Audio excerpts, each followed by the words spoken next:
আমি খুব উদ্বিগ্ন।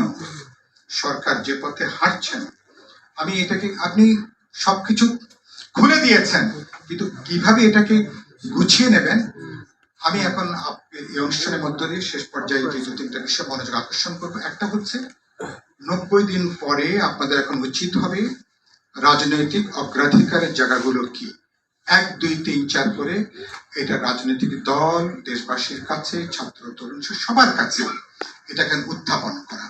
এখন তো বলা যাবে না যে মাত্র, কারণ আপনাদের হানিমুন পিরিয়ড যদি 1 মাসে শেষ হয়েছে, 2 মাসেও শেষ হয়েছে, 3 মাস পরও হানিমুন পিরিয়ড চালানোর মতন বিলাসিতা দেখানোর কোনো সুযোগ বাংলাদেশে নেই। কারণ বাজার এখন নিয়ন্ত্রণহীন। বাজারে এখন যে পরিস্থিতি, মানুষ কষ্ট করে সরকারকে সহ্য করছে। কেন সহ্য করছে? এটা আমাদের সরকার, এটা আমাদের সরকার বলে কষ্ট করছে। 2.5 কোটি মানুষের প্রবল খাদ্য সংকট দেখা দিয়েছে।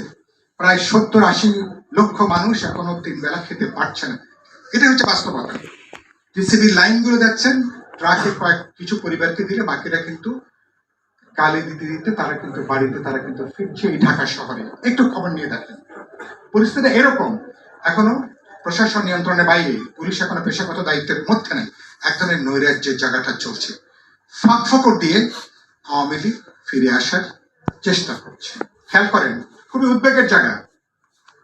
এবং বলছে কি, একটা দল কতখানি দেউলিয়া হলে প্রেসিডেন্ট ইলেক্ট মার্কিন দেশের তার ছবি নিয়ে নেতা কর্মীদেরকে দাঁড়াতে বলছে। হাসিনার ছবি নিয়ে দাঁড়াতে বলছে না, তাদের ছবি নিয়ে, যে ছবি সারা বাংলাদেশের মানুষের চেহারা দেখা যেত না এদের বিলবোর্ডের জন্য, এখন তার ছবি নিয়ে দাঁড়াতে বলছে। এখন ডোনাল্ড ট্রাম্পকে নিয়ে দাঁড়াতে বলছে। তেমন কেউ সাড়া দেয়নি। রাজনৈতিক দল দরকার নেই, মানুষের যে গণরোষের মুখোমুখি হয়ে ওনারা বরঞ্চ আওয়ামী লীগের সাধারণ নেতা কর্মীদেরকে তারা বরঞ্চ ঝুঁকির মধ্যে, বিপদের মধ্যে এখন তারা ফেলে দিচ্ছে। 3 মাস পরে এখনো পর্যন্ত আওয়ামী লীগের কোনো লজ্জাবোধ হয়নি, এখন কোনো ক্ষমা প্রার্থনা করেনি। বড় নেতারা বাদ দেন, যারা দেশে আছেন, যারা নানা, কেউ কোনো ক্ষমা প্রার্থনা করেনি, কোনো আত্মসমালোচনা নাই, তাদের কোনো আত্মধিক্কার নাই। এই হচ্ছে আওয়ামী লীগের চেহারা।